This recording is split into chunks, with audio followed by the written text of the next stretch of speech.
आपण पाहत आहात आपल्या हक्काचे प्रतिध्वनी न्यूज। महाशिवरात्रीनिमित्त बावचीत जास्वंदीच्या वेलीपासून साकारलेली शिवपिंड भाविकांचे आकर्षण। उद्या दिनांक 16 रोजी पवित्र महाशिवरात्री साजरी होत असून या दिवशी मोठ्या संख्येने भाविक महादेवाच्या मंदिरात जाऊन दर्शन घेतात। या पार्श्वभूमीवर बावची गावातील खंडेराव गवळी यांनी आपल्या परसबागेत साकारलेली आगळीवेगळी शिवपिंड भाविकांचे लक्ष वेधून घेत आहे। सुमारे 7 वर्षापूर्वी श्री खंडेराव गवळी यांनी शोभेच्या जास्वंदीच्या वेलीला पिंडीसारखा आकार देत आपल्या घरच्या परसबागेत शिवपिंड तयार केली। 2 ते 2.5 फूट उंच, 5 ते 5.5 फूट लांबीची ही पिंड नैसर्गिक स्वरूपात घडवण्यात आली आहे।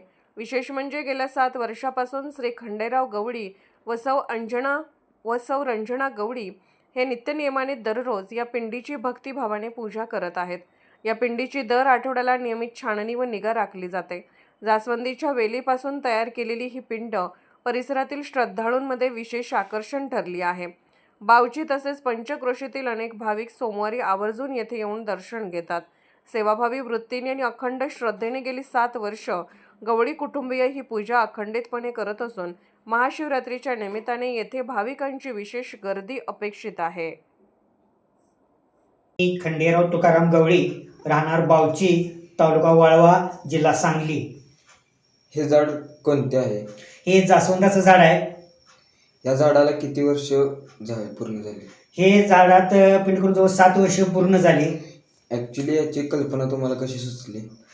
काय नाही, आमच्या गावात स्वयंभू महादेवाचं मंदिर आहे आणि तिथं मी प्रत्येक सोमवारी अभिषेकला जातो। त्या मूर्तीत अभिषेकामुळे मला ते झाडाकडे पाहिल्यास मला ती इथं मूर्ती तयार करावी अशी कल्पना सुचली। हे झाड एकच आहे की यात अनेक झाडे आहेत? ही एकच झाड आहे। याला कोणत्या रंगाची फुले लागतात? याला लाल भडक गुलाबी लाल भडक फुलं लागतात। या झाडाला छाटणी किती दिवसातून करतात? दर रविवारी छाटणी करतो। सोमवारी पूजेसाठी त्याने झाड तयार असते पिंड। या झाडाची सर्वसाधारण उंची 1.5 ते 2 फूट उंची आहे आणि 5 ते 5.5 फूट रुंदी आहे। आणि हे झाड पाहण्यासाठी बरेचसे माझ्या मित्रांनी वगैरे आम्ही स्टेटसला ठेवतो। त्यामुळे मग जराच कमी सांगली, कोल्हापूर, त्याचबरोबर वारकरी मंडळी असल्यामुळे त्यांनी स्टेटसला ठेवल्यामुळं हे महाराष्ट्रभर स्टेटसवारी प्रसिद्ध झाल्या आणि त्यामुळे बरेचसे लांब लांब लोक पिंड हे पाहण्यासाठी येतात इथं।